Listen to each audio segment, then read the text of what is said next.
Hello guys, this is Jeet. I'm a fresher at BITS Pilani Goa campus. So just like a couple of months ago, I gave my JEE advanced examination and I failed to qualify in it. तो मैं काफ़ी डिजर्टिंग था और मैं सोचा था कि मैं ड्रॉप ले लूँ। तो मैंने क्या किया था कि एक नोटबुक मैंने ली थी एंड उसमें मैंने जितने भी अपने मिस्टेक्स की थी लास्ट 2 years में वो मैंने एक नोटबुक में लिख ली थी। एंड आई ऑल्सो आस्क्ड मेरी of my friends in bits campus कि उन्होंने क्या क्या मिस्टेक्स की थी अपनी प्रिपरेशन में।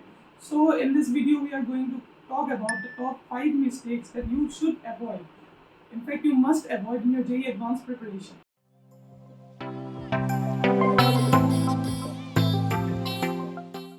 सो टिप नंबर 1 इज कोई भी सब्जेक्ट को इग्नोर नहीं करना है। तो मेरा सीन ये था कि मेरे मैथ्स में एडवांस के दोनों पेपर मिला के बस 9 नंबर आए थे और मैथ्स का कट ऑफ क्लियर ना करने की वजह से मेरा जेईई एडवांस क्लियर नहीं हुआ।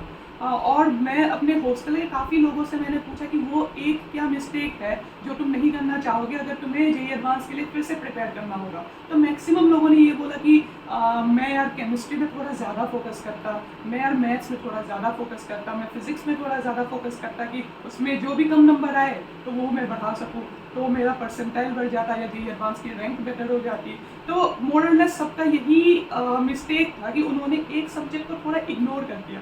तो तुम्हारे प्रिपरेशन में ऐसे पॉइंट्स आएंगे जब तुम्हें लगेगा कि ये सब्जेक्ट यार काफ़ी टफ है, इसमें ये चैप्टर थोड़ा अजीब है और इसका ज़्यादा वेटेज वगैरह है नहीं, ये इंटीग्रेशन छोड़ देता हूँ, फिजिक्स में रोटेशन छोड़ देता हूँ, ये छोड़ देता हूँ, वो छोड़ देता हूँ। ऐसे ऐसे तुम करते रहोगे और बाद में क्या होगा कि एक सब्जेक्ट क्योंकि तुमने उसका अच्छे से उसके जो टफ चैप्टर्स है, उसके जो मॉडरेट वाले चैप्टर्स है वो तुमने इग्नोर कर दिए, तो तुम्हें लगेगा कि ये सब्जेक्ट यार मेरा स्ट्रॉन्ग है नहीं और तुम्हें उस सब्जेक्ट में कॉन्फिडेंस नहीं आएगा। और जब तुम्हें कोई सब्जेक्ट में कॉन्फिडेंस नहीं आता है तुम वो भी सवाल नहीं लगा पाओगे जो तुम्हें आता हो, क्योंकि एग्ज़ाम का सिचुएशन अलग रहता है, उसमें काफ़ी अलग सा प्रेशर रहता है। तो इसलिए कोई भी सब्जेक्ट इग्नोर मत करना, ऐसी फालतू की प्लानिंग मत करना कि यार एडवांस में ज़्यादा मार्क्स तो लाने नहीं होते, 50% मार्क्स लाने हैं, तो मेरा केमिस्ट्री फिजिक्स अच्छा है तो मैं 80 लेके आ जाऊँगा केमिस्ट्री और फिजिक्स में और मैं मैथ्स में कॉनिक्स कर लूँगा या वेक्टर कर लूँगा और बस 20 नंबर लेके आ जाऊँगा।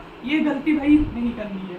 अगर तुम बस कट ऑफ के लिए एम करोगे ना तो कट ऑफ भी नहीं क्लियर होगा। सो टिप नंबर 2 इज कि तुम्हें कुछ चैप्टर करने हैं अच्छे से रेदर देन कि सब चैप्टर ऊपर से करो। मेरा पॉइंट ये है कि तुम्हें बहुत लोग आएंगे और ज्ञान देंगे कि भाई जितने भी चैप्टर्स है सब कुछ ऊपर से कर लो कि अगर कोई आसान क्वेश्चन आए तो वो तुमसे ना छूटे।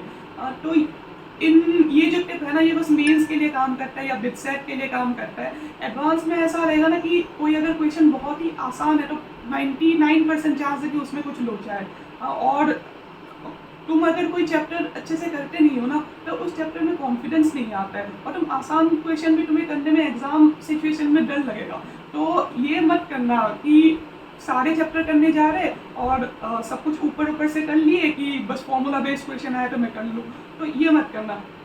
ये टिप जो है ये एडवांस के लिए स्पेसिफिक है, मेंस के लिए तो चलो सब कुछ ऊपर से कर लिए तो हो जाएगा, लेकिन एडवांस के लिए यार खुद को धोखा मत देना। एक चैप्टर अगर करो तो अच्छे से करो, जब तब तक करो जब तक सारे PYQ वगैरह ना बना लो और चैप्टर में कॉन्फिडेंस ना आए। चैप्टर में कॉन्फिडेंस आना मेन चीज़ है, जो एडवांस है ना वो कॉन्फिडेंस का गेम है पूरा, तो ये गलती मत करना। Tip number 3, do not look for a perfect teacher और अ परफेक्ट थ्योरी। सो मैं कोटा में रहा था, अपनी प्रिपरेशन मैंने कोटा से की थी और वहाँ में ये सीन रहता है कि तुम्हें अलग अलग दोस्त मिल जाएंगे जो तुम्हें बोलेंगे कि भाई इस टीचर से ये टॉपिक पढ़ ले, इस बुक का ये थ्योरी पढ़ ले, तेरा सब कुछ हो जाएगा। ये नहीं होता है भाई। ऐसा रहता है ना कि जो कोई भी चैप्टर है ना उसका थ्योरी बस उसका 20% चीज़ है, 80% जो है वो क्वेश्चन सॉल्विंग है। तो कोई भी ऐसा टीचर नहीं रहेगा, कोई भी ऐसा बुक का थ्योरी नहीं रहेगा जो तुम्हें सब कुछ करा दे। तो और मेरा एक ये इनसिक्योरिटी रहता था, मैं अलग अलग सोर्सेज पढ़ता था थ्योरी के लिए, अलग अलग बुक्स उठाता था कि कहीं मेरा कोई एक टॉपिक मिस ना हो जाए। तो ये गलती मत करना, थ्योरी बस ऊपर से पढ़ो और सवालों पे चले जाओ, PYQ लगाओ। अगर कोई इंपॉर्टेंट टॉपिक तुम्हारा मिस होता भी है तो तुम जब सवाल लगाओगे तुम्हें पता लग जाएगा कि ये टॉपिक मिस हुआ है। तो थ्योरी की ज़्यादा टेंशन मत लो और आइडियलिस्टिक नहीं बनना है अपने प्रिपरेशन में। परफेक्ट टीचर को मत ढूंढो, तुम्हें जो भी रिसोर्सेज मिल रहा है, जो भी टीचर्स मिल रहा है उसका ऑप्टिमम यूज़ करो। तो ये गलती मैंने की थी और मैं चाहता हूँ कि तुम ये गलती ना दोहराओ। सो मिस्टेक नंबर 4 इज कि do not focus on things you can not control. So मैंने अपनी प्रिपरेशन कोटा में रह के की थी एंड उसमें ऐसा कभी कभी हुआ था कि अब पीछे कंस्ट्रक्शन चल रहा है और बहुत ज़्यादा शोर है और मैं मैथ्स कर रहा हूँ, मैं फोकस नहीं कर पा रहा हूँ, तो मैं सोचता था यार इतनी शोर में कौन पढ़े, जब ये शोर खत्म हो जाए तब पढ़ेंगे, और मैं जाके सो जाता था। अगर मैं इतने शोर में सो सकता हूँ तो मैं पढ़ाई क्यों नहीं कर सकता। मैं ऐसा हो सकता था कि मैं लैपटॉप में कोई लेक्चर लगा के हेडफोन लगा के मैं देख लूँ। कभी कभी ऐसा भी होता था कि बहुत गर्मी है तो मैं सोचता था इतनी गर्मी में कौन पढ़े, जब मौसम थोड़ा ठंडा हो जाए तो मैं तब पढ़ लूँगा। या कभी कभी ऐसा होता था कि कोई मेरा दोस्त है जो रूम में आ गया और हम लोग बात करने लग गए, तो मैं उसको ब्लेम करता था कि तू मेरे रूम में आ गया इसलिए मैंने नहीं पढ़ाई कर पाया। तो मैं कभी खुद को ब्लेम नहीं करता था ना पढ़ने के लिए।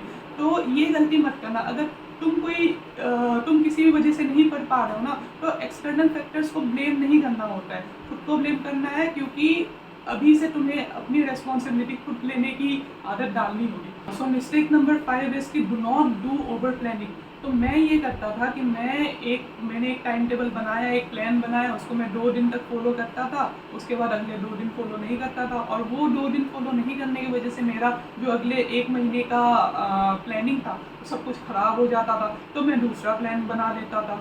तो ये गलती नहीं करनी है। क्या करना है कि जो टाइम टेबल जो भी तुम बनाओ, प्लान बनाओ या जो भी तुम टाइम टेबल बनाओ, उसको रियलिस्टिक बनाना है, ज़्यादा हेक्टिक नहीं बनाना है। अगर तुम्हें वेब सीरीज़ देखना बहुत पसंद है तो एक काम करना कि 1 घंटे दिन का ऐसा फिक्स कर लेना कि इस टाइम में वेब सीरीज़ देखूंगा। मतलब मोर और लेस बहुत एक फ्लेक्सिबल टाइम टेबल बनाओ, और उसमें हर दिन में तुम एक बफर स्लॉट वगैरह रखो कि मेरा अगर दिन के जो टारगेट्स है वो कंप्लीट नहीं होते हैं तो उस बफर टाइम में मैं करूँगा। और तुम अगर वीकली टाइम टेबल बनाते हो तो उसमें भी एक बफर डे रखो कि अगर मैं बीच में कोई एक दिन है जो मैं अच्छे से नहीं पढ़ा तो उस बफर वाले दिन में मैं उसको कवर कर लूँ। तो ये काफ़ी इंपॉर्टेंट रहता है, क्योंकि अगर तुम ज़्यादा हेक्टिक टाइम टेबल बनाते हो ना तो तुम उसे लॉन्ग टर्म में फॉलो नहीं कर सकते। अगर लॉन्ग टर्म में कोई एक चीज़ फॉलो करनी है ना तो वो काफ़ी रियलिस्टिक और थोड़ा मतलब फ्लेक्सिबल होना चाहिए। और ये सबसे इम्पोर्टेंट रहता है इस प्रिपरेशन में कि तुम कंसिस्टेंट रहो। तुम कितने घंटे पढ़ रहे हो, बहुत ज़्यादा एक दिन में कितना मेहनत तुम लगा रहे हो वो इम्पोर्टेंट नहीं है, लेकिन ये इम्पोर्टेंट है कि तुम कितना कंसिस्टेंट हो। ये जो जेईई एडवांस वाला गेम है ना, ये एक मैराथन है, ये एक स्प्रिंट नहीं है कि तुम कितना तेज़ भागो। ये मैटर करता है कि तुम कितना लंबा भाग सकते हो। तो ये गलती बिल्कुल नहीं करनी है। So guys, that is the end of this video. ये मिस्टेक्स बिल्कुल नहीं करनी है। I hope this video would benefit you in your JEE advance preparation. Do not give up, just लगे रहो, and do not forget to like, share and subscribe this video. Till then, bye bye.